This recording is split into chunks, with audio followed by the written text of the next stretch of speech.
முருகா முருகா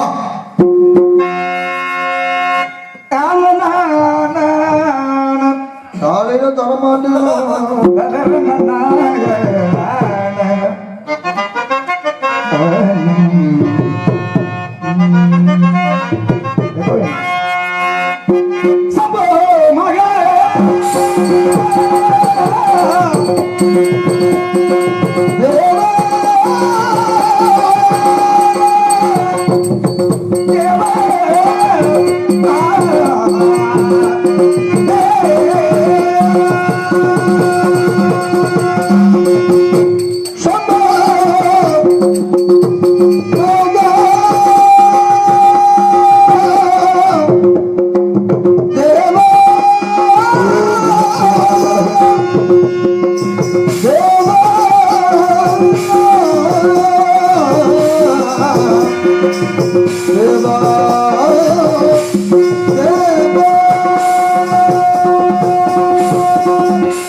ஜோதியன் அம்மாள தாடுவான் மலர் சிலம்படி பாட்டி வணங்குவான் என்ற கைலாசபதியுடைய வெற்றிக்குள்ளிருந்து 6 தீப்பறைகளாக தோன்றி அதை அக்னிதேவன் ஆயுதவனம் வந்து கங்கையை சத்து கங்கையோ சரவண பைகளை சத்தது அந்த 6 தாமரை மலர்கள் யாம் 6 குழந்தைகளாக ஒருவருக்கு பார்வதி தேவி 6 ரூபாயும் 1 ரூபாயாக அணைத்து ஆறுமுகம் என்ற பெயரனை பெற்று சூரபதமனை வதம் செய்து தெய்வ குஞ்சரி மணாளன் என்ற பட்டம் மனையும் பெற்றிருந்த அனிகாசலத்தை பெற்றிருக்கின்ற மாணிவரும் முன்னே மணி ஓசை வரும் முன்னே என்பதற்கு நங்கு வீணாகானம் வெகு வினோதமாக கேட்டுக்கொண்டிருக்கிறது. நாரதர் வருகிறார்.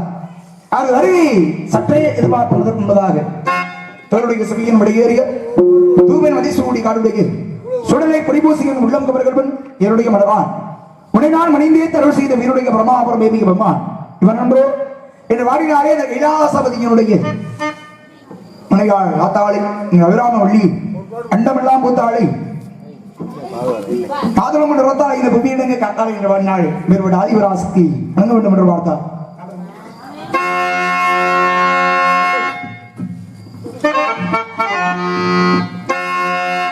நவகிரக நாயகியே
தெரியும் இருந்தாலும் சட்டையை எதிர்பார்ப்போம்.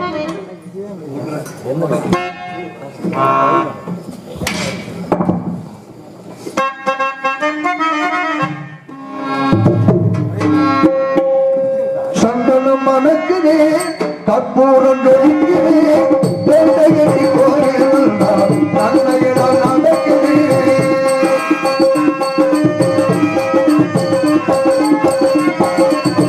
சந்தனம் மணக்குதே, கற்பூரம் ஜொலிக்குதே, சந்தனம் மணக்குதே, கற்பூரம் ஜொலிக்குதே, நந்தகிரி கோயில் வந்தால் நன்மையெல்லாம் நடக்குதே.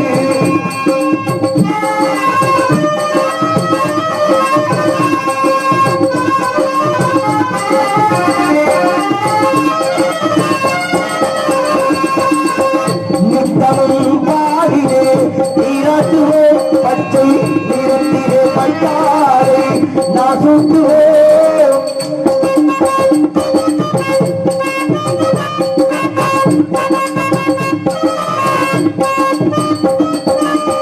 நித்தமும் பாடிலே நீராட்டுவோம், பச்சை நிறத்திலே பட்டாரை நாம் கட்டுவோம். திருநீரில் தத்துவம் தந்தையோ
தமிழர் பண்பாடு. அப்பேற்பட்ட தமிழ்நாட்டிலே தமிழ் கடவுளான தங்களை பெருமார்த்தையால் வருகை என்று சொன்னால் மட்டும் கண்ணனுடைய மனம கழிந்து விடாது. பெரியோர் உங்களுடைய இடம் தேடி வந்திருக்கிறேன். ஆகையாலே இந்த பெரியோருக்கு இந்த சிறியம் எளியான வருகை அதை தாங்கள் மனம் வந்து ஏற்றுக்கொள்ள வேண்டும்.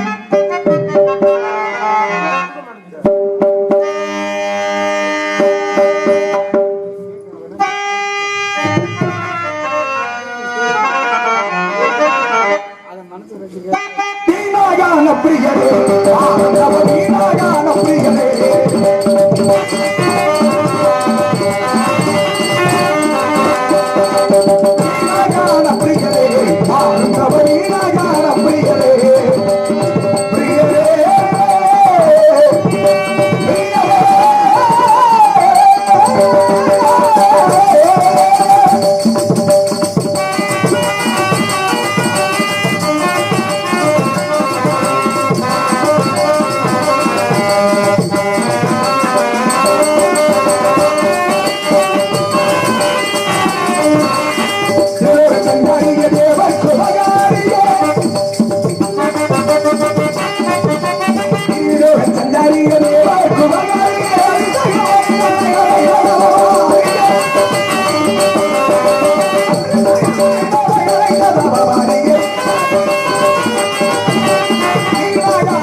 பிரியரே உங்களை சந்திக்க வரும் பொழுது மகிழ்ச்சி. அது தங்களுக்கென்று ஒரு சிறப்பான செய்தி ஒன்று மட்டும்தான் மகிழ்ச்சி. சிறப்பான செய்தி. நீ சந்திக்க வருவதே மகிழ்ச்சி தான். ஆமா, நீண்ட காலம் நீண்ட காலமா, அதாவது ஒரு நாள் பொழுது என்பதே பல ஆண்டுகள் கணக்கு நமக்கு அது ஒரு புறம் இருக்கு. ஒரு காரணமாக வந்து அன்று நேற்று வந்து அதே காரணம் இல்லையோ கனி, சிறப்பான கனி.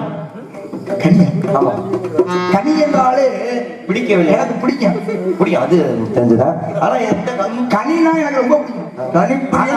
அடைய மட்டும் கனினா ரொம்ப பிடிக்கும். நீங்க கனின்னு வந்தா தான் கொஞ்சம் பயமா இருக்கு. ஓஹோ, கனி எனக்கு கனி மேல விருப்பமா இருக்கு. மத்தாளுக்கு சொன்னா சந்தோஷமா இருக்கும். இல்ல சொல்றேன், மத்த ரெண்டுக்கு என்ன வித்தியாசம்? மத்தாளு கொண்டு வந்தா பிடிக்கும், ஏத்துக்குவீங்க. மத்தவங்க சொன்னாலும் சரி, நானே நேரடியா ஒரு கனியை பார்த்தாலும் சரி, அது எனக்கு விருப்பம் இருக்கு. ஆனா நீங்க கனின்னு சொன்னா அது விருப்பமே இல்லை. நல்லதுக்கே காரணம் பயம். நீங்க கனின்னு சொல்லி ஏமாத்தணும். கொண்டு வந்த கனி கிடைக்கல. அது சில காரணங்களுக்காக. என்ன காரணம்? உங்க அப்பா சில சூழ்ச்சியின் காரணமாக. கனி யாரு கொண்டு வந்தீங்க? உங்க அப்பா கனி யாரு கொண்டு வந்தீங்க? கனி பொதுவான கனி. பொதுவா யாருக்கு கிடைத்த கனிய சரி பெரிய குடும்பம். யாரு? சிவனுடைய குடும்பம். உங்களுக்கு தானே கிடைச்சிச்சு. பேசாம நீங்க வச்சுக்க வேண்டியவனே. எனக்கு தேவையில்லை. ஏன் பொதுவான தொண்டு தேவையில்லைன்னா வேற யாராவது வீடு இல்ல கனி இல்லாம வீடு கொடுக்க வேண்டியவங்க. அதுக்காக பெரிய குடும்பம் உங்க குடும்பம் இல்லாதவங்களுக்கு கொடுக்க வேண்டியவனே. உங்க அப்பாட கனி இருந்துச்சா? எங்கிட்ட இருக்குல்ல. என்ன கனி? எங்கிட்ட கனி எல்லாம் நிறைய இருக்கு. நான் கொடுத்த கனி இருந்துச்சா? நீங்க கொடுத்தது இல்ல. ஆனா அந்த கனி ஒண்ணு சேர்ப்போம். ஏன் கனியில எல்லாம் கனி ஆயிருவாங்க. யாரு அந்த ஞான கனியை கொடுப்போம் பொதுவான. போட்டி வச்சது நானும் உங்க அப்பாவா இருங்க. போட்டி யார் வச்சா? எங்க அப்பா வச்சாரு. அப்ப உங்க அப்பா சட்டையில பிடிச்சிருக்கணும். ஏன் போட்டி வச்சாரு? போட்டி என்னவோ எங்க அப்பா தான் வச்சாரு. சரி, போட்டி என்ன? இந்த உலகத்தை யார் முதல் சுற்றி வருகிறார்களோ அவர்களுக்கே கனி அப்படிங்கறதான் போட்டி. அப்ப எங்க அண்ணனை கூப்பிட்டு என்ன சொன்னீங்க? ஆமா, நான் தான் உங்க அப்பா அண்ணனை கூப்பிட்டு வரேன். கதை தப்பா சொல்லக்கூடாது. உங்க அண்ணன் வந்து என்கிட்ட கேட்டார், நாரதரே அம்மையை பண்றாள் என்ன, அவர் இந்த கேள்வி கேட்கிறார். நல்லா கேட்கணும். அவர் கேட்ட கேள்விக்கு நான் பதில் தான் சொல்றேன். கணேச பெருமானே, அம்மையப்பன் தான் உலகம். ஆஹா. உலகம் தான் அம்மையப்பன். அப்ப அவர் நானா கூட்டி சொல்லல, நல்லா கேட்கணும். கேட்கல பதில் சொல்ல. நியாயம் நியாயம் தான் உண்மையே. நான் நியாயமான ஆளுங்க. நீங்க ரொம்ப உங்கள மாதிரியா கபட நாடகம் சூத்திரதாரி யாரு நீங்க கனி கிடைக்கல விரட்டியில என்ன இதுல ஒரு விஷயம் நல்லா கவனிக்கணும். சொல்லி செய்பவர் யாரு? ஒரு விஷயத்தை சொல்லி செய்யறவங்க யாரா இருக்கான்? சரியா சொல்லி செய்யறவங்க சிறியவர், சொல்லாமல் செய்பவர் பெரியவரா? நீங்க பெரியவர். கனி கிடைக்கலன்றத நீங்க சொல்லாம செஞ்சேன். நீங்க பெரிய கிடைக்கல. நீங்க பெரியவரா சின்னவர்? உங்களோட கூப்பிட்டு போனா சரி வேண்டாம். நீங்க பெரிய தமிழரின் தலைவன் அந்த விருதியில நீங்க பெரியவரா சிறியவரா? அண்ணா நீங்க சொல்லுங்க. நாரதர் பெரியவரா சிறியவரா? பெரியவர். எங்க அப்பாவிற்கு நிகராக மதிக்கக்கூடியவர். இவர் எது கேட்கறேன் தெரியாம நான் சீரியஸ் சொல்லிக்கிட்டு இருக்கேன். எங்க அப்பாவுக்கு நிகராக மதிக்கக்கூடியவர் நீங்க. நான் சின்ன பிள்ளை தெரியாம போட்டின்னு சொன்ன உடனே என்னுடைய வாகனமான மயில எடுத்துட்டு உலகத்துக்கு சொல்றதுக்காக போயிட்டேன். நீங்க என்ன பண்ணிருக்கணும்? அச்சா இங்க வாங்க. நீங்க சின்ன பிள்ளை, அதாவது நீங்க போறப்ப உங்களுடைய பக்குவம் மத்தல. உங்களை கூப்பிட்டு சொல்லணும். வாங்க. உலகம் என்றால் வேற அல்ல, அம்மையப்பன் என்றால் வேற அல்ல. அதனால தாயையும் தந்தையும் சுத்தி வந்தாலே உலகத்தை சுத்தி வந்தது மாதிரி தான். நீங்க உங்க அப்பா அம்மாவை சுத்தி வாங்கன்னு நீ கூப்பிட்டு சொல்லிருக்கணுமா இல்லையா? நல்ல விஷயம், நல்ல விஷயம். எல்லாம் அவனுக்கு அறிவு இருக்கணும். நல்லா யோசிச்சுங்க. இதுக்காக நீங்க வேலை பழப்பலாம் உங்களை போறவர் கூப்பிட்டு எங்க அப்பா அம்மையை பண்ண உலகம் உங்க அண்ணன் கேட்கிறாரு, அவருக்கு அறிவு இல்லை. அந்த அறிவு உங்களுக்கே இல்ல. நியாயமா உங்க சொல்றேன். உங்க அண்ணன் கேட்கிறாரு, நான் சின்ன பிள்ளை கேட்டுங்க. உங்க அண்ணன் கேட்கிறாரு நான் சொன்னேன். சரி, உங்க அண்ணன் கேட்காம ஒருவேளை நீங்க என்ன கேட்டா அதுக்கு அதே பதில் தானே. அவ கேட்காத யார் தப்பு? நீங்க சொல்றீங்க என்ற சொல்லலையே. ஏங்க நான் சின்ன பிள்ளைன்னு முதல்ல சொல்லிட்டேன். நான் சின்ன பிள்ளை, நீங்க பெரிய. சரி, சின்ன பிள்ளைங்க சொல்றீங்க. அம்மையப்பன் தான் உலகம். அறிவுரை வந்து அம்மையப்பன் தான் உலகம்னு சரி தெரியாம அபை பிராட்டிக்கு போய் அன்னையும் பிதாவும் முன்னர் தெய்வம்னு தெரியாம சொல்லி கொடுத்தீங்க. அப்ப சின்ன பிள்ளையா? நான் சொல்லி கொடுத்தேன் அந்த அம்மாவுக்கு. அப்புறம் எல்லாம் தானே சொல்லிச்சாங்க. அந்த அறிவை கொடுத்தது யாருங்க? நீங்க தானே. இப்ப தெரியாம கொடுத்தீங்க. அத சொன்னவர் நீங்க. அன்னைக்கு பிதாவும் முன்னர் தெய்வம்னு சொன்ன நீங்களே அம்மா அப்பா உலகம் தெரியாம சாலம் நன்று. அன்னைக்கு தான் முன்னேறி தெய்வம் தான் எடுத்து கொடுத்த நீங்க தானே. தெய்வம்ங்கிறது வேறு, உலகம் தெய்வம். அன்னைக்கு தான் முன்னாடி தெய்வம். அம்மா அப்பா தான் எல்லாத்துக்கும் முதல்ல சொல்றது. இந்த முருகனுக்கு அம்மா அப்பா உலகம் தெரியலையா? இல்லங்க, நான் ஒரு விஷயம் நான் கேட்க வந்த விஷயத்தை விட்டு நீங்க வரீங்க போயிட்டு.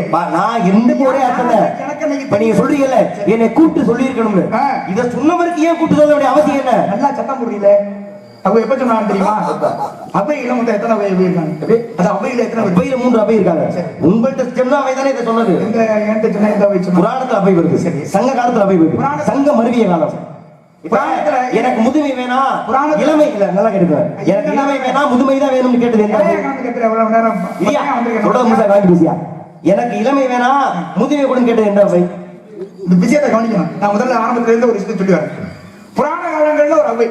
இந்த புராண காலங்கள்ல உள்ள அவை தானே எந்த அவை சொல்லுவீங்க? புராண காலத்துல உள்ள அவைனா அதுதான் மாப்பிள்ள சொல்றேன். விநாயகர்கிட்ட போய் எனக்கு இளமை வேணாம், முதுமைன்னு கேட்ட எந்த அவை? அதான் புராண காலத்துல வந்து அந்த அவை தானே இது சொல்றது. அந்த அவை தானே எந்த அவை சொன்னாங்க? ஆமா, ஆத்திச்சூடி எழுதியது யாரு? நீங்க சொல்றது அதே அவை தானே. ஆத்திச்சூடி எழுதியது யாரு? இந்த அவையா? எந்த அவை? அன்னை பிதா முன்னாடி இருந்ததே அவை. அந்த அவை தானே. அவ எந்த காலத்துல வந்தாங்க? அவ எந்த காலத்துல? புராண காலத்துல. அப்ப சங்க காலத்துல இருந்த அவை. சரி, இப்ப அந்த அவை இதுலனா அப்ப சங்க காலத்துல வந்த அவை யார சொல்லுவீங்க? அகத்தியர் இருந்தாரு. அகத்தியர் எப்ப இருந்தாரு? சங்க காலம் முதல்ல தமிழ் சங்கம் வைத்தவர். நீ ஏன் என்ன தெரியாம கை எழுதிட்டு இருக்க? உனக்கு இப்ப நான் சொல்றேன் என்ன புரியுது? நீ போட்ட போதே கை எழுதிட்டு இருக்க. விவசாயம் இரு. அகத்தியர் கேட்க விடு. அகத்தியர் இருந்தார். அகத்தியர் அதாவது சிவபெருமான் மூலமாக யாருக்கு வருது? தமிழ். முருகப்பெருமான். முருகப்பெருமான் வந்து அகத்தியர்.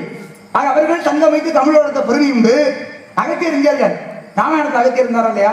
சரி சரி, அதெல்லாம் இருக்கு. முதல்ல கணிக்கல விஷயத்து வாங்க. நீங்க சொல்றீங்க அப்படி பார்த்த சங்க காலத்துல வந்து அவை தான் இந்த அவைனா தமிழுக்காகத்தானே எனக்கு இளமை வேணாம் முதுமை வேணும் கிட்ட வாங்கினாங்க. அந்த அவை தானே. அதே அவை தான் முருகன் ஆசை வாங்கி ஆத்து எழுதுறாங்க. இதை மறுக்கிறீங்களா நீங்க? பாடும் பெருவேனும் பாகும் பிறக்கும் இப்ப நானும் நடந்தவர்கள் நான் தருவேன் குழந்தை துந்து தெரிமுகத்து துமணிங்க. நீங்க எனக்கு சங்க தமிழ் 3 உண்டா அப்படின்னு விநாயக பெருமானை வணங்கி கேள்வி நல்லா நீங்க திசை மாத்திரிங்க. இல்ல நான் திசை மாத்திரேன். அப்பைக்கு நீங்க சொல்றது உண்மையா இல்லையா? ஒரே வார்த்தை எனக்கு முதுமை வேணும்னு சொல்லி வாங்கிட்டான். முதுமை வேணும்னு சொல்லி வாங்கிட்டார்ல. இல்ல எதுக்காக? தமிழுக்காக. தமிழுக்காக வாங்கி கொண்ட தருணம்னு ஒண்ணு இருக்குல்ல. இந்த இடத்துலதான் விநாயக பெருமானை வணங்கி எனக்கு முதுமை. மாப்பிள விநாயகர்கிட்ட வாங்கலாம்னு கதை இருக்கு. விநாயகர்கிட்ட வாங்கினதுக்கு அது புராண காலம் மட்டும்தான் நீங்க சொல்லக்கூடாது. சங்கம் இருந்த காலத்துல சரி. அப்படி பார்த்தா தமிழ் சங்கம் வைக்கிறதுக்கு யார் வந்து முதல்ல வந்துட்டா? சிவன் தான் வந்தாரு. இத சிவன் சங்காலத்துல வந்தாருங்க. ஒரு புராணத்துல இல்லைன்னு தெரியலா? எல்லா தெய்வமும் புராண ஒரு சங்க காலத்தை வருவாங்க. அதுல ஒரு அது இங்க பேச்சு இல்ல. அவ்வை பிராட்டி சொன்னது முருகன் நீங்க தான். அதுல ஒரு சொன்ன நீங்களே தெரியாம ஏன் போனீங்கன்றது என்னுடைய கேள்வி. ஏங்க அவ்வளவு கத்திரி? அதுல ஒரு மாற்றம் இருக்கு. என்ன மாற்றம்? சிவபெருமான் வந்தாரு. சிவபெருமான் வந்து பாண்டிய நாட்டிலேயே ஆட்சி செய்தார். செஞ்சாரா இல்லையா? அவர் மனிதனா அவதாரம் எடுத்த பொழுது எந்த பேரோடு ஆட்சி செய்தார்? சொக்கநாத பாண்டியர். ஆக பாண்டியனாக வந்து பிற ஆட்சி செய்கிறார். அங்கிருந்து வர்ற இப்ப பாருங்க, ஒவ்வொரு அவதாரத்துக்கும் நோக்கம் இருக்கு. நானே ஆட்சி செஞ்சிருக்கேன் எங்க மதுரை கம்பதியில். ஆமா, அவருக்கு பிள்ளைய பிறந்த நீங்க அப்ப பேர் மாற்றம் இருக்கு இல்லையா? இப்ப நல்லா கேட்கணும். சொக்கநாத பாண்டியனா வந்து அரங்கேற்றம் பண்ணல. நல்லா கேட்கணும். அவர் சொக்கநாத பாண்டியன் ஒரு மனிதனா மட்டும்தான் வாழ்ந்தாரு. அப்ப அவர் அரங்கேற்றம் பண்ணல. தெய்வமா இருக்கும் பொழுது அகத்தியர் வாக்கியங்களை அவர் வர்றாரு. அங்க முருகன் அழைத்து இதுக்காக நீங்க முருகன் வந்து பாண்டியவனுடைய மகனாவா போய் நின்றிய அங்க அப்படி நிக்கிறே. இந்த முருகனால தான் போய் நின்றிய. முருகனாக நின்ற கோலம் என்பது வேறுங்க. வித்தியாசம் இருக்கலாம். அவதாரம் எடுத்த பொழுது இப்ப அவர் சொக்கநாத பாண்டியர், அவர் மயிலானிக்கு பிறகு உங்க பேர் என்ன? மாற்றம் இருக்குன்னு சொல்ல வரேன். இறைவனே வந்து ஆட்சி செய்தார்னா இறைவன் இறைவனாக வரல. பாண்டியவனாக வந்த பொழுது அவரு தமிழ் சங்கத்துக்கு தலைமை இருக்கல. தெய்வமாவே சிவனுடைய உருவம் ஒண்ணு இருக்கும்ல, அதே உருவத்தோட வந்தானே இவர் அரங்கேற்றம் பண்ணாரு. எங்க அரங்கேற்றம் பண்ணாரு? தமிழா? தமிழ் சங்கத்துல. தமிழ் சங்கத்துல எங்க அரங்கேற்றம்? தமிழே அரங்கேற்றம் செய்தாரா? தமிழ் மூலம் இலக்கணம் எழுதுங்க. அகத்தியம். அகத்தியம் தான், அது சரி. தமிழ் அகத்தியத்தை வந்து யார் அரங்கேற்றம் தன் ஒரு நூலை எழுதுறாருன்னா, அகத்தியங்கிற நூலை எழுதியது யாரு? அகத்தியம். யாருக்கு முன்னாக ஒப்படைக்கிறாரு? அவரு முதல்ல ஒப்படைக்க வர்றாரு. ஆனா முருகனுக்கு கோபம். உங்களுக்கு முதல்ல கனியின் இல்ல, அதுக்காக பெருமை இல்ல. இது ஒரு முடிவு கட்டணும். அது நான் கொண்டு வந்த இல்ல, நான் கொண்டு வந்தால்தான் கனி குடிக்கல. நான் இப்போ நான் வேணும்னே உங்களுக்கு கனி கிடைக்காம ஒண்ணு மாதிரி நீங்க அவசரப்பட்டு உலகத்துக்கு பழக்க நான் என்னங்க பண்ணுவேன்? நான் சொல்றேன், ஒருவன் தெரிந்தே அவசரப்பட்டு போகாம இன்னைக்கு நிதானமா இருந்தீங்கன்னா தவறு நடக்குதுன்னா அந்த தவறை பெரியவர்கள் தவறுப்பான்னு சொல்லணும். அப்பதான் பெரியவங்க. நீங்க எல்லாம் ஒரு பெரிய மனுஷன், பக்கம் இல்லாம நான் பெரிய மனுஷன் வெளியில வருது. ஏன்னா உங்களுக்கு பெரியவரை மதிக்க தெரியாது. உங்களுக்கு உங்க குடும்பத்துக்கு அப்படிதான். எப்படி சொல்றீங்க? பெரியவரே அப்படிதான். பெரியவரை மதிக்க தெரியாம பிரம்மன் யாரு? உங்க அப்பா. எங்க அப்பா தானே. எங்க அப்பான்றவங்க எனக்கு தெரியுதுங்க. அவருடைய வேலை என்ன? எனக்கு தெரியுது. சொல்லுங்க, அவர் வேலை என்ன? படைக்கும் தொழில், படைப்பு கடவுள். உங்க அப்பாக்கு நிகரான ஒருத்தர். அவர் தெரிஞ்சு சொன்னாரு, தெரியாம மறைச்சாரு, அதை விட்டுங்க. ஒரு பிரம்மன்றவர் படைப்பு கடவுள் தானே. என்ன இருக்கட்டுமே, தலையில கொட்டிது சரியா? அப்ப நீங்க பெரியவரை நீங்க மதிக்க தெரியுதா உங்களுக்கு? சொல்லக்கூடாது. எந்த இடத்துல எது தவறாக இருந்தாலும் அந்த இடத்துல சரி பண்ணிடணும். அதான் நீதி. அதுக்கு ஒரு படைப்பு கடவுள் மரியாதை இல்லாம தலையில கொட்டிட்டீங்களா? அது என்ன தவறு? அது என்ன மரியாதை? அப்ப சின்ன பிள்ளை ரொம்ப தெரிந்தாலும் சரி, தெரியாமல் மறைத்தாலும் சரி. தெரியாமல் தான் மறைக்கிறார். ஏன்னா நம்மளுக்கு பெருமை கிடைக்கிறேங்கிறதுக்காக. அப்ப தெரியாம மறைச்சாரு. தெரியும் ஆனா மறைக்கிறாங்க. உங்க அப்பாவுக்கு தெரியாம இருந்தப்போ அவரை கூப்பிட்டு சொல்லுவியே, எங்க பார்த்தாலும் தலையில விட்டுவீங்களா? நாங்க செய்யற வேலையை சரியா செய்யணும். ஒரு பெரியவராக இருந்தா சரியா செய்யணும்னா அப்ப பிரணவத்து பொருள் தெரியாமலே எப்படி படைப்பு தொழில் செய்ய முடியும்? அப்ப இவனால செஞ்சிருக்க முடியாதுல்ல. அதுக்காக தான் நான் படைக்கணும். படைப்பு தொழிலை கேட்டது தலையில் கொட்டியது சரியா தவறா? அது சரிதானே. ஒரு பெரிய மனசுல நல்ல கொண்டு சரியா? சரிதானே. அப்ப உங்க அப்பாவே ஒரு விஷயம் தெரியாம அவரை நல்ல அடிப்பிய. சூரபதமன் யாருங்க? சூரபதமன் என்னை விட பெரியவரா சரியவரா? ஏங்க எதிரிக்கும் ஒரு என்னங்க புகழ்மையா இருக்கு. கவனிக்கிறான் நல்லா. இறைவனை வேண்டுகிறார். முதல்ல சிவபெருமானை வேண்டுகிறார். சிவனை வேண்டி சக்தி நீங்களாக சகலமும் நமக்குள்ள அடக்கம் அப்படின்னு சொன்னான். அப்ப எல்லாத்தையும் நமக்குள்ள அடக்கமா சிவனை கேட்டு வாங்கிட்டார் இல்லையா? அனைத்தும் அவருக்கு சொந்தம்னு கேட்டு வாங்கிட்டார்ல. அனைத்தும் தமக்கு அடங்கிதான் இருக்கணும்னு சொல்லி அது நியாயம். எல்லார்ட்டையும் சண்டை விட்டது. எது நியாயம்? எல்லார்ட்டையும் சண்டை விட்டது நியாயம் தானே. இந்திரன் சண்டை போட்டா அவன் எதிரி, அவனை சண்டை போட நியாயம். ஒரு போரின் தர்மம் என்ன? ஒருடைய மனைவியை அபகரிப்பது. சூரபத்மே இந்திராணி அபகரிக்காம தான் பிரச்சனை இல்ல, அபகரிச்சால அப்ப தப்பு இல்ல. அது அனைத்தும் தனக்குள்ள அடக்கம்னு கேட்டுக்கிட்டாங்க. அடுத்த முன்னாடி சேர்க்கிறது சரியும் நீங்க என்ன முருகன் நியாயமே பேச மாட்டாங்க. சக்தி நீங்க சொல்றது நியாயம் தான். அவன் இந்திரன் சண்டை போட்டுக்கலாம், இல்ல அர்ஜுனன் சண்டை கேட்டுக்கிட்டு வரமண்ண. சக்தி நீங்களாக. சக்தினா எங்க அம்மா. ஆமா, அனைத்து அது நீங்களாக. அடக்கம்னா எதுங்க அடக்கம்? அதுக்கு அது அர்த்தம் இல்ல. அடக்கம் எல்லாரும் முன்னாடி சேர்த்து வச்சுக்கணும். அடக்கம் அது அப்படி இல்ல. எல்லாரும் எனக்கு அடங்கி போகணும். இந்திரன் எனக்கு அடங்கணும், யமன் எனக்கு அடங்கணும், அதுதான் அர்த்தம். இந்திரன் தனக்கு இந்திரன் அடக்கி வச்சு சரிதான். அதை பொண்டாட்டி சேர்க்கறது எப்படி நியாயம்? இந்திரனே அடக்கணும்னா இந்திரன் பொண்டாட்டி அடக்கிறது கேட்டுக்கிட்ட வரேன். இதுல என்ன சொல்ல வரேன்னா, கேட்டுக்கிட்ட வர நியாயம். ஆனால் ஒரு பெண்ணை அபகரிக்கணுங்கிற என்ன அந்த இடத்துல தப்பு. அந்த தப்புக்காக நீங்க அவன் உங்களோட வயசு பெரிய ஆளுங்க பரவாயில்ல அப்படின்னு பண்ணீங்க. படைக்கும் தொழிலே செய்யக்கூடியவராக இருந்தாலும் பெரியவராக இருந்தால் அது நியாயம். ஆனா பிரணவ மந்திரம் தெரியலன்னு சொல்றது அவர் தானே. சொல்ல விருப்பம் இல்ல, கவனிக்கணும். அங்கே அவன் செய்ய அவனுடைய வரம் நியாயமானது. சரி, வரம் நியாயமானதுங்கிறதுக்காக அவரோட அடுத்தவனுடைய மனைவி அபகரிக்கணுங்கிற எண்ணம் தவறா இருந்துச்சு. இங்க படைக்கும் தொழிலாக இருந்தாலும் சரி என்னோட பெரியவர் தான் சரி. ஆனா பிரணவத்தின் பொருள் தெரியலன்னு சொன்னது தவறு. பொருள் தெரியணுமே சொல்லாதீங்க. பாருங்க. இருங்க. பொருள் ஆயிரம் தெரியாம காலம் சொல்லுங்க. இருங்க மாப்பிள்ளை, இருங்க மாப்பிள்ளை. உங்க அப்பா கொட்டிவிட்டேங்க. இல்ல இல்ல அது எங்க அப்பான்னு இல்ல, எங்க பிரம்மன் எங்க அப்பான்றத விட்டுருங்க. மும்மூர்த்திகள் பிரம்மா, முதல்ல பிரம்மா விஷ்ணு சிவன் உங்க அப்பாக்கு நிகரான ஒரு பெரிய படைப்பு கடவுள். சரி. அந்த படைப்பு கடவுள பொருள் தெரியாம வரல. ஏன் பொருள் தெரியாம இருந்தா இத்தனை ஆண்டுகள் படைச்சிருக்க முடியாது. உங்கள்ட்ட சொல்ல விருப்பம் இல்ல, ஒரு காரணம் உங்கள்ட்ட சொல்ல விருப்பம் என்கிட்ட இல்ல. சொல்ல இல்ல. அந்த ஒரு காரணத்தை வச்சு ஒரு படைப்பு கடவுள் ஒரு மரியாதை இல்லாம தலையில கொட்டுறது எந்த விதத்துல நியாயம்? என் பேர் என்னங்க? உங்க பேரு தெரியாதா? சொல்லுங்க என் பேர் என்ன? முருகன் சொல்லிக்கிறாங்க. முருகன்னா மூக்கு என்ன பொருள்? முகுந்தன், ரு என்றால் உத்திரன், காய் என்றால் காவுக்கன். மும்மூர்த்திகளும் சேர்ந்தவன் நான். அதுக்கு அப்ப நான் பெரிய ஆளுங்க. உங்க அப்பா கொட்டினது தவறே இல்லைங்க. இதே நியாயத்தை சொல்றேன். ஆ. இதே உங்க அப்பா தெரியாம உங்கள்ட்ட கேட்டால ஏப்பா நீயே சொல்லுப்பான்னு அப்ப பலர் உங்க அப்பா கண்ணத்துல அரைஞ்சிருந்தீங்கன்னா அப்பா படை- நியாயம். சரி எங்க அப்பா அடிச்சாரு, இவர் அப்பா அடிச்சிருப்பாரு. எங்க அப்பாவுக்கு தெரியலன்ற பொழுது தலையில கொட்டிட்டீங்க. எங்க அப்பா ஆனா உங்க அப்பா தெரியல கூப்பிட்டு சொல்லுவீங்க. எங்க அப்பா படைக்கலைங்க. எங்க அப்பா படைக்கல. உங்க அப்பா தான் படைக்கிறார். சரி. எங்க அப்பா படைக்கும் தொழில் செய்தாரா? அவர் உங்கள்ட்ட நம்முடைய தொழிலை பகுத்து கொடுத்தார். கதை எல்லாம் படிக்கிறோம். உங்க அப்பா படைக்கிற வேலை இல்ல, கேட்கறாரு வந்து உங்கள்ட்ட ஆமா. ஏப்பா எதுக்கு பிரம்மண தலையில கூட்டின அப்படின்னு. அப்ப நீங்க சொல்றீங்க இந்த மாதிரி அவருக்கு கேட்கல. பிரணவத்தின் பொருள் தெரியல. தெரியல அப்படின்னு. சரி அப்ப உனக்கு தெரியலையாப்பா? எனக்கு தெரியும். அப்ப உனக்கு தெரிஞ்சு நீங்க சொல்லுப்பான்னு சொல்ல. சரி நீயே சொல்லுப்பா, எனக்கு தெரியல அப்படின்னு உங்க அப்பா சொல்றாரு. ஆமா. அப்ப பொருளை நீங்க கேக்குறீங்க, உங்க அப்பா தெரியலன்னு சொல்றாரு. ஆமா. ஏன் சொல்றாரு விட்டுங்க. புரிஞ்சுக்கணும். இந்த இடத்துல தான் கொஞ்சம் நீங்க நல்லா கதையை புரிஞ்சுக்கணும். சரி சொல்லுங்க பாப்போம். என்ன கேக்குறாரு? பிரம்மனை ஏன் சிறையில் அடைச்சேன்னு கேக்குறாரு. அவருக்கு பிரணவத்தின் பொருள் தெரியலன்னு சொல்றேன். உனக்கு தெரியுமா அப்படின்னு கேக்குறாரு. எனக்கு தெரியும். அப்படின்னா சொல்லு. எனக்கு தெரியாது சொல்லல. சரி. சொல்லு அப்படின்னா சொல்லுங்கிறார். சொல்பவன் குரு கேட்பவன் சிஷ்யன். உட்காருங்க. அவருக்கு தான் தெரியுமே, அப்படியே அவர்கிட்ட சொல்றீங்க. ஏங்க என்னிடத்துல அப்ப தெரிஞ்சுக்கணுங்கிற உங்கள்ட்ட கேட்டுன்னு அவர் ஆசைப்படுறாரு. என்னோட பாருங்க, எந்த அப்பாவுக்குமே நீங்க சொல்றீங்க, அவர் கேட்கிறாரு. எந்த அப்பாவுக்குமே தன்னுடைய பிள்ளை பெரியவரா இருக்கணுங்கிறது தான் எண்ணமே. நல்ல இல்ல உங்க அப்பனும் நியாயம் இல்ல. எந்த அப்பாவா இருந்தாலும் சரி. உங்க அப்பனுக்கு நியாயம் இல்ல. என் பிள்ளை ஏன்னா ஒரு படைப்புக்குள்ள அடிச்சானேன்ற அந்த அறிவு இல்லாம ஏப்ப உனக்கு சொல்லி கையிட்டீங்க பாத்தீங்களா? அந்த ஆள போடுறது இல்ல முதல்ல. அப்படி இல்ல. என்ன பத்தியா? அப்ப நீங்க அது உங்க தான் குடும்பத்துக்கே நியாயம் தான். நீங்க தான் மரியாதை பேசுறீங்க. அந்த ஆள் என்ன பாருங்க வாங்க. ஆமா யாரு? ஏன் எங்க அப்பா உங்க அப்பனு மயக்கம் சேர்த்துட்டு எங்க அப்பா தலையில கொட்டுவீங்க? இல்ல, அது நியாயம். எங்க அப்பா கூட கேட்டா அது அநியாயமா? சரி, நாங்க கொட்டுறோம்ல. சின்ன பிள்ளை. மனநம்பிய 10 பேர் உங்களை இருக்கு. வயசுக்கு மரியாதை உங்க. உங்க அண்ணன் தம்பிய 10 பேர் இருக்கு இல்ல? சரி. இருக்குதா இல்லையா? அதுக்கு முன்னாடி 4 பேர் இருக்கு. ஆ. ஏன் நீங்க எல்லாம் வந்து வேணா கேக்குறது எதுக்குங்க பாருங்க. எதுக்கு எங்களுக்கு அந்த அளவு அறிவு இல்லாம இருக்கு? அந்த அளவுக்கு எங்களுக்கு தெரியும். உங்களுக்கு எது அந்த அளவுக்கு நியாயம்? அறிவு இல்லாம இருந்தா உங்களுக்கு இல்லைன்னாலும் ஒரு பெரிய மனுஷன் தலையில கொட்டுறீங்க, தவறு தானே? என்ன சொல்ல வரீங்க நீங்க? அதனால நான் என்ன சொல்லுவேன்னா, என்னமா கேட்டீங்க கனி.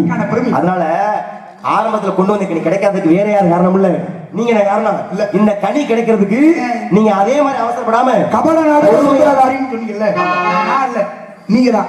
இங்க வாங்க. வாய்ப்பே இல்ல. ஒரு விஷயத்தை நல்லா புரிஞ்சுக்கணும். உங்க அண்ணன் கேட்ட கேள்வியே கனி. நீங்கள் வந்து என்ன கேட்டீங்கன்னா இந்த பிரச்சனை முடிஞ்சிருக்கும். இந்த கனிகளுடைய அடிப்படை காரணம், கனியை கொண்டு வந்ததுக்கான அடிப்படை காரணம் என்ன? நான் பழனி மலைக்கு போவேன். அது மொத்தமா முடிச்சிடலாம். ஏன் என்ன கனி கிடைக்க விருப்பம் இல்ல, அங்க போகணும், அது மொத்தமா முடிச்சிடலாம். ஆனா அதுக்கு நீங்க பண்ண காரணம் இருக்கு பாத்தீங்களா, அது தப்பு. இங்க வாங்க நடவரே, நீங்க என்ன பண்ணிருக்கணும்? இங்க வாங்க மாப்பிள்ள, உங்களுக்காக 5 பேர் அங்க தவம் பண்ணிக்கிட்டு இருக்காங்க. ஏன்னா அவர்கள் பெற்ற சாபத்தினால நீங்க போனா அவர்களுக்கு சாப விமோச்சனம் கிடைச்சிரும் அப்படின்னு நீங்க வந்து என்கிட்ட சொல்லிருக்கலாம். என்ன அழக சொன்னேன்? 5 பேருக்கு சாப விமோச்சனம் கொடுக்கறதுக்காக நீங்க பழனிமலைக்கு போகணும் கண்டிப்பா அப்படின்னு என்கிட்ட வந்து நீங்க சொல்லியிருந்தா உங்க மாதிரி நான் சொல்லுவே பேச்சு கேட்காதாளா? இங்க வாங்க. உங்கள்ட்ட உங்க அப்பாவுக்கு இவ்வளவு கட்டிட்டு வந்து நிக்கிறீங்களே, உங்க அப்பா சொன்ன இல்ல நீங்க சொல்றீங்க மாப்பிள அந்த 5 பேர் அங்க இருக்காங்க, நீங்க அப்படி போங்கன்னு சொல்றீங்க. நீங்க என்ன சொல்லிக்கணும்? மாப்பிள இந்த கனி வேணான்றக்கா நான் கோச்சு போற மாதிரி இருக்க வேணாம், கனியை கனி எடுத்துக்கணும், நான் போறபடி 5 பேர் கொடுக்க போறேன். அப்படி நீங்க போயிருந்தீங்கன்னா போட்டி பிரச்சனை இல்ல. போட்டிங்கிற ஒண்ணு உருவாக்கியாச்சு. விஷயத்தை கவனிக்கணும்.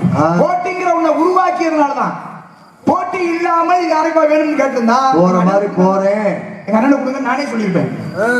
சரி போட்டி இல்லையாங்கிற உங்க அப்பாவுக்கு இவ்வளவு பேச்சு பேசிட்டு வரீங்க. போட்டியும் உங்களுக்கு இருக்குன்னு தெரிஞ்சிருந்தா உங்க அப்பா போட்டியில ஜெயிச்சு நீங்க போயிருக்கலாம். உங்க அப்பா பேச்ச நீங்க முதல்ல கேட்டீங்களா? என்ன கேட்கலாம்? என்ன உங்க அப்பா எதுக்கு படிச்சாரு மேடம்? எப்படி எதுக்காக படித்தாருங்க அப்பா? படைப்பு கடவுள் துணையாக நீ என்ன பண்ணிட்டு இருக்கீங்க? கலகம் முதல்ல கொண்டு உங்க அப்பா பேச்ச கேட்டீங்களா? உங்க அப்பா பேச்ச கேட்க ஒரு விஷயம் நீங்க சாபத்தை பற்றி இருங்க. ஒரு விஷயத்தை நீங்க இருங்க. ஏன் படைப்பு அப்பாவினுடைய பேச்ச கேட்காம அதனால பல சாபத்தை பற்றி இப்ப நாரதரா இப்ப அப்பா பச்சி கேட்கலன்றதுக்காக தப்பு சொல்ல முடியாது. இரணியன்னு ஒரு அசுரன், அவன் என்ன சொல்றேன்? மகாவிஷ்ணு கடவுள் இல்ல, நான் தான் கடவுள், நீ ஏன் பேர் சொல்ற? பிரகலாதன் கேட்டானா? சரி கேட்டானா? இல்ல கேட்கல. என்ன சொன்ன? கடவுள் இருக்கிறாருன்னா யார கடவுள்? மகாவிஷ்ணு அப்ப கடவுள். அப்பா சொன்ன அப்படியே ஏத்துக்கிட்டானா? எது நியாயம் எது தர்மம் ஏத்துக்கிட்டால? உங்க அப்பா நியாயம் இல்லாதாளா? எப்படி? உங்க அப்பா தனிப்பட்ட விருப்பம் ஒண்ணு இருக்குங்க. எனக்கு படைப்பு தொழில் இப்ப எல்லாம் புரிஞ்சுக்கணும். அப்பா பேரு இரணியன்கிறவன் ஒரு அசுரன். இரணியன்கிறவன் ஒரு அசுரன். அனைவரும் தனக்கு கீழ் அடிமையாக இருக்கணும்னு சொல்லி கொடுங்கோல் ஆட்சி செய்தவன். தெய்வம்னு ஒண்ணு இல்ல, நான் தான் தெய்வம், என்னையதான் எல்லாரும் வணங்கணும்னு சொல்லி ஒரு கொடுங்கோலன் அவன். உங்க அப்பாவும் பிரம்ம இரணியனும் ஒண்ணாங்க. கொடுங்கோல் சொல்லாதீங்க, நம்பிக்கை தான் எல்லா சிறப்பும் பெற்றவன் தனக்கு கடவுளா இருக்கக்கூடிய தகுதி இருக்கு. தன் மகன் அன்னையும் பிதா முன்னேறி தெய்வம், தாயில் சிறந்த கோவிலும் இல்லை, தன்னை சொல்லிக்க வந்தவளே சொல்லு. அப்ப அப்பா சொல்ல கேட்டுக்கலாம், கேட்கல. ஏன் கேட்கல? தனக்கு எது நல்லா கேளுங்க. தந்தை தனக்கு எது உள்ள சரி நியாயம் இல்ல. மாப்பிள்ளை, தனக்கு எது முதல்ல சரி? கேட்டு பேசுங்க. தனக்கு எது சரின்னு பட்டுச்சோ அதை பண்ண. அது போல எனக்கு படைப்பு தொழில விருப்பம் இல்ல, தனிப்பட்ட விருப்பம். இப்ப உங்க அப்பா சொன்னார் இன்ஜினியரிங் படிக்கணும், நீங்க பாதியில விட்டு நானும் நடிக்கலையா? அப்ப அப்பா சொன்ன யாருமே சொல்லல, எல்லாம் என்னுடைய தேர்வு தான். அது இருக்குல்ல, வந்திருக்கீல்ல, உங்க விருப்பத்தை நீங்க வந்திருக்கீல்ல, ஏன் விருப்பத்தை நீங்க வந்திருக்க. அதே மாதிரி அதுக்கு எனக்கு முன்னாடி நான் வந்துட்டேன். உலகத்தை படைப்பதில் நாட்டம் கிடையாது. என்னுடைய நோக்கம்னா உலகத்தில் பொதுநல தொண்டு. நான் வந்திருக்கேன், இதை நீங்க தப்புன்னு சொல்ல முடியாது. என்னோட நான் சொல்ற விஷயத்தை கொஞ்சம் இன்னும் நல்லா நீங்க புரிஞ்சுக்கிட்டீங்க. நல்லா புரிஞ்சுங்க கேள்வி கேளுங்க. நான் கேள்வி கேட்கறதுக்கு புரிஞ்சுன்னு கேட்கறேன், நான் செய்யறதுன்னு கேட்கிறேன். நான் கேட்கிற கேள்வியை நீங்க புரிஞ்சாதான் பதில் சரியா சொல்ல முடியும். இப்ப உங்க அப்பா இன்றைக்கு சொல்ல அப்ப நியாயம் இல்லைங்கிறீங்க, அப்படித்தானே? எப்படி? உங்க அப்பா சொன்ன நீ சொன்ன வேலையில நியாயம் இல்லைங்கிறீங்க. உங்க சின்ன விஷயம் மட்டும் சொல்றேன். இருங்க, ஏன் சொல்றேன்னா வாங்கி பேசு. இரணியன் சொன்னது நியாயம் இல்ல, அது எல்லாருக்குமே தெரியும். இரணியன் சொன்னது நியாயம் இல்ல, அதனால பிள்ளை கேட்கல. கடவுள் ஒருவர் இருக்கிறார்ப்பா, நமக்கெல்லாம் மேலாக இறைவன் ஒருத்தர் இருக்காரு அப்படின்னு இரணியன் சொன்னதுல இரணியன் சொன்னதுல நியாயம் இல்லைன்றது தெரியுது அவனுக்கு. ஏன்னா அது காரணம் நீங்க தான். பிரகலாதனுக்கு தெரியுது அப்பா சொல்றதுல நியாயம் இல்லைன்னு, அதனால அவனுடைய தேர்வு மாறிச்சு. இப்ப நீங்க சொல்றது எங்க அப்பாவினுடைய சொல்லத்தான் தனி மனித விருப்பம்னு ஒண்ணு இருக்கு. அப்ப உங்க அப்பா வச்சா கேட்கணுங்கிற அவசியம் இல்லை, அப்படித்தானே? பேசுறியா? நான் சொல்ற விஷயம் ஒரு ஒரு அப்பா வந்து ஒரு மகனுடைய சிறப்பு என்ன, அவனுக்கு எதுல ஆர்வம் இருக்கு அப்படிங்கிற புரிஞ்சுக்கிட்டு அவன் வழியில படிக்க வைக்கிறதா சிறந்த தந்தை. இப்போ ஒரு எடுக்காது, நீ மருத்துவம் தான் படிக்கணும் அப்படின்னு ஒரு கட்டாயம், அவனுக்கு மருத்துவம் படிக்க விருப்பம் இல்லைன்னு வச்சுங்க. நீ மருத்துவம் தான் படிக்கணும்னு ஒரு அப்பா சொல்றாருன்னா அந்த ஒரு விஷயம் இதுக்காக அந்த அப்பா தப்பானவர் அர்த்தம் இல்ல. தன் மகன் இதைத்தான் பண்ணணும்னு சொல்ற பத்தியா, அந்த ஒரு விஷயம் தப்பு. அது போல எங்க அப்பா சொல்றாரு நீ படைப்பு தொழில் தான் செய்யணும் அப்படின்னு. அந்த வார்த்தைகளே நல்லா கவனிக்கணும். அந்த வார்த்தைகள் மட்டும் எனக்கு உடன்பாடு இல்லை. இதுக்காக எங்க அப்பா கெட்டவர் நான் சொல்லல, அந்த வார்த்தை உடன்பாடு இல்லை. எனக்கு பிடிச்ச வேலையை நான் செய்யறேன். இது என்ன தப்பு? பரசுராமனுக்கு அவ அம்மானா ரொம்ப பிடிக்கும். அவ அம்மானா ரொம்ப பிடிக்கும். அவர் தாயின் மேல அதிகமான பற்று கொண்டவர். அப்பா சொன்னாருங்கிறதுக்காக அம்மா விட்டுனாரா இல்லையா? தப்புதான். எது யார் சரின்னு சொல்ல மாட்டாங்களே, எது தப்புங்கிறீங்க? தந்தையுடைய சொல்லே நல்லா கேளுங்க. தந்தையுடைய சொல்லே ரமணகிரி முனிவர் ஏன் வெட்ட சொன்னாருக்கு அவர் மனசுல ஒரு காரணம் இருந்துச்சு. ஆனா ஏன் இதுக்கு காரணமே கேட்காம பெத்த தாயை வெட்டாம பத்தியா, அந்த ஒரு விஷயம் தப்புதான். அந்த தப்புக்காக சிவனை வேண்டி தவம் இருந்து சார்பு விமோசனம் வாங்கிட்டார்ல. என்ன சாபம் விமோசனம் வாங்கிட்டாரு? ராமனிடத்தில் தான் தோற்க வேண்டும். ராமனை தோத்து மணர்ல பரசலாம். அது நீதி. ஒரு விஷயம் நீதி இல்ல, அவர் வாங்கிய சாப விமோசனம். தாய் தந்தையை கொன்றவர்கள் அம்மாவை வெட்டி கொண்டு சரின்றீங்களா? வெட்டி கொண்டிருக்காருங்கிற சரின்றீங்களா? தப்பு. தந்தையுடைய சொல்லே மந்திரம்னு கேட்டிருக்காரு. அவர் பண்ணாருங்க, இல்லன்னு சொல்ல. அது சரியா தவறா? தந்தையை விட்டு தாயை விட்டு வந்துங்கிற தவறுதான். ஆனா தந்தையுடைய சொல்லே அதான் சொல்றீங்க. இருங்க, தந்தையுடைய சொல்லை மீறக்கூடாதுங்கிறது தர்மம் தானே. தாயை விட்டு தவறுங்கிற இடத்துக்கு போங்க. சரி, நீங்க நம்மளுடைய பேச்சு என்னன்னா தந்தையுடைய சொல்ல கேட்கணுங்கிறது தான் பேச்சுங்க. அதான நியாயம். சரி, கடிக்கு பெருமை சொல்றேன். இதுக்கு தான் சொல்றேன், இல்ல தந்தை எதை சொன்னாலும் கேட்கணும் அவசியம் இல்லை. இதுக்கு தான் சொல்றேன் தவறு. நீங்க சொன்ன மாதிரி தாயை வெட்டி தவறுதான். அதுக்காக எங்க அப்பா ஒரு வேலையை சொல்லும் பொழுது இந்த வேலை எனக்கு பிடிக்கல, நான் இந்த வேலையை பண்ணிக்கிறேன்னு சொல்றது அது தவறு கிடையாது. நல்லா புரிஞ்சுங்க. கடியுடைய சிறப்பு சொல்றேன் கேளுங்க.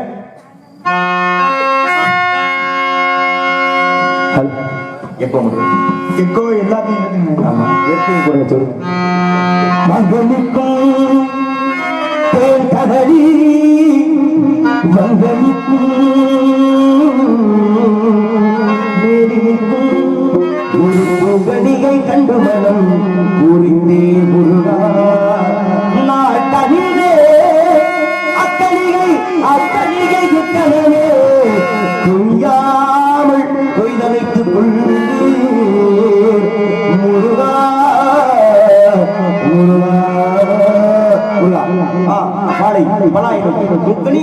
சிறப்பான ஒரு கனி இந்த கனிதான். மா வாழை பழம் இது மூணு தான் மேன்மையான. இது வரைக்கும் இப்ப நான் கனி பார்த்தது இருக்குல்ல, அதுக்கு முன்னாடி வரைக்கும் இதுக்கப்புறம் சிறப்பு மாறுபடுது.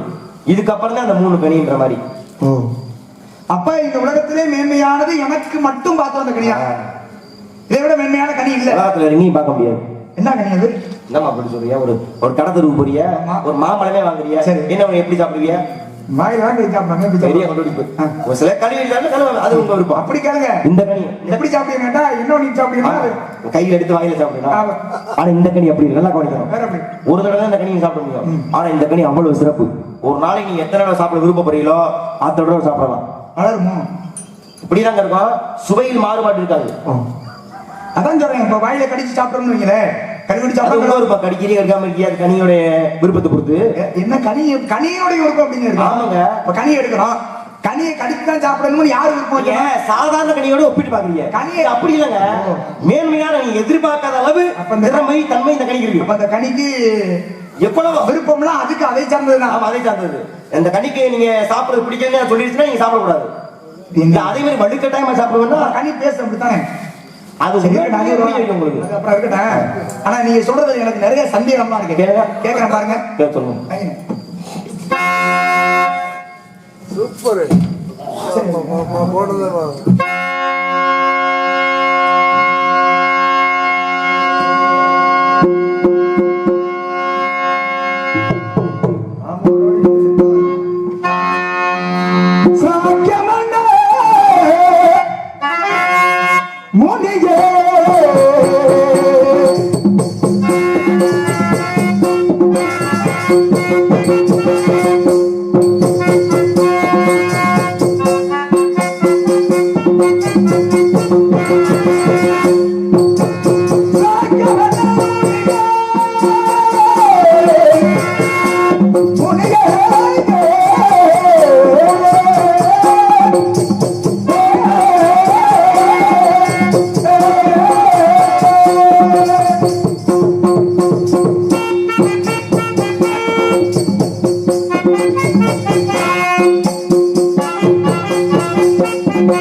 சாத்தியமே இல்லை. இருக்க சாத்தியங்கள் நிறைய இருக்கு.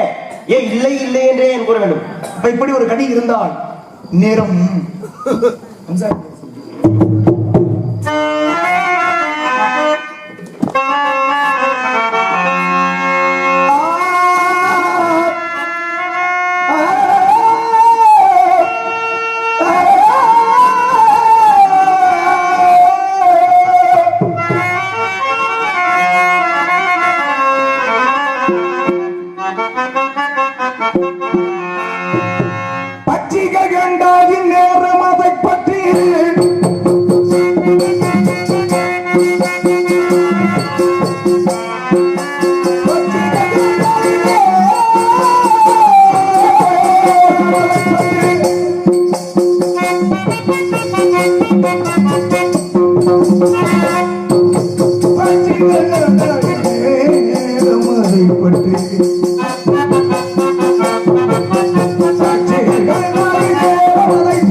கனியை பற்றி சந்தேகங்கள் தங்களுக்கு மேலும் வளர்த்துக் கொண்டே செல்கிறது.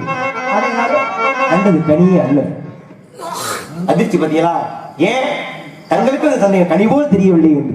கண்டது கனி அல்ல, கண்ணி. யார் உங்களுக்கு தெரியாதா? ஆதியிலே கொடுத்தீர்கள் 2 மாதர்களுக்கு வாய்ப்பு. ஆமா, அமிர்தவள்ளி சுந்தரவள்ளி. மூத்தவழி மறந்து விட்டேன், இளைய வழி பார்த்து வந்திருக்கிறேன். திருமணம் செய்ய வேண்டும். ஆமா. அப்படித்தானே? ஆனா இப்படியே சொல்லக்கூடாது. இதெல்லாம் கலைச்சு இருந்து விட்டு அதுக்கு மனசு இல்ல. ஏன்னா முருகன் போலே தோற்றம், சில பேர் எம்மதிரம் போல் தோற்றம் அளிப்பாங்க, இன்க்ளூடிங் மீ. ஆனா அப்படி இல்லாம நாங்கள் முருகன் போலே தோற்றம் அளிக்கிறீர்கள். யார் நாங்களால்? ஏதாவது சொல்ல வேற வழி இல்லை. இதை தவிர்த்து வேடனா உருமாறி சென்று ஏன் குலாச்சாரம் குன்றக்கூடாது. யாருடைய குலாச்சாரம்? அவளின் குலாச்சாரம் தான். அப்படியே சென்றால் அவர்கள் குலத்திலே அவதரித்தவள். என்னையே தான் நினைத்துக் கொண்டிருக்கிறார். ஆமா, நான் உடனே சென்று விட்டால் திருமணம் முடிந்தவுடன் அவளுக்கு ஏன்னா அமிர்தவள்ளி என்ன சொல்றா, உடனே உங்களை சேரணும். ஆனா இவன் என்ன சொல்றா, நீங்க இவளை தேடி போகணும். அந்த வார்த்தையை காப்பாற்ற மாட்டேன். பெண்களுக்கு உண்டான எண்ணமே அதான் எப்பொழுதுமே. யாராக இது பிடிவாதம் அதிகமாக. அது மாதிரி இது என்ன என் முன்னாடி தானே, இது என்ன இருக்கு? அதனால போற பத்தி நாங்க 2 பேரும் சரியா போறோம். மார்பட்டி வந்தது என்ற வழக்கு குறித்து நான் இந்த இடத்துக்கே வரல. சரி. என் முன்னாடி தானே என்ன பேசினா, நீங்க என்ன பேசினாலும் அதை நான் பாத்துக்கிறேன். சரி. உங்களுக்கு என்ன பிரச்சனை? எனக்கு எந்த பிரச்சனை இல்லை. அப்புறம் என்ன, நான் கல்யாணம் பண்ணி ஞாபகப்படுத்தி புரிய புரியா? கண்டிப்பா ஏத்துக்க மாட்டான். ஒரு சுத்திட்டே வரணும். இல்ல இப்படியே போனாலே வழக்குரைக்க வேண்டும், சமத்துவத்தை ஏற்படுத்தணும். இப்படியே சரி, இப்ப ஏற்படுத்த எப்ப ஏற்படுத்த முடியும்? நீ எப்படி போகலாம்? சரி, உலகத்துல மேலும் நீங்க எல்லாம் சமத்துவத்தை ஏற்படுத்திட்டீங்க. அப்புறம் என்ன? நீங்களும் ஏற்படுத்த முடிய? சரி இருக்கட்டும், திருமணம் செய்ய வேண்டும். ஆமா. எப்படி? வேடுவராக. மறுபடியும் முதல்ல வேடுவராக சென்று மார்பட்டி வந்தது. நான் வேடுவரா மான்குட்டி தேடி வந்திருக்கேன். அந்த பிள்ளை போய் பொய் சொல்லணும். ஆமா. அது என்ன போடா வாடா போட்ட உண்மையா தானே? மான் போட்ட குட்டி, மானுக்கு போட்ட குட்டி. அது அவளுக்கு தெரியும்ல. ஆமா, அது அவளுக்கு புரிய வைக்கணும். சென்று வழக்குரைத்து நீ வாடா வாடான்னு பேசுறேன். இது பொண்டாட்டி தானே. அதுல உங்களுக்கு ஒரு சந்தோஷம் இல்ல, இதுல என்ன சந்தேகம்? எப்படி நீ யாரு எனக்கு தெரியும். அடி கூட வாங்கிடுவாங்க. தப்பு. வருகிறேன். நீ தாங்கள் திருமணத்துக்கு வருவீங்களா? கண்டிப்பா. நான் இல்லாம திருமணம் ஏன் இங்க வந்து குழந்தை இருக்கிறதா? சொன்னமா வேலையை முடிஞ்சா போக முடியும். சரி, எப்படி வருவீங்க? இப்படி வரணும். கையிலே பாட்டிங்கிற பாமாலை பாடி திருமக்கு பூமாலை கண்டிப்பா நான் கொண்டு வரேன். மும்மாலையோட ஒரு முகடு. இந்த அடியனுக்கு தாங்கள் அளிப்பது எங்கும் புகழ் மாலை இருக்கிறது. அதுவே நிறைந்த சென்று வாங்க என்று வெற்றி உங்களுக்கு.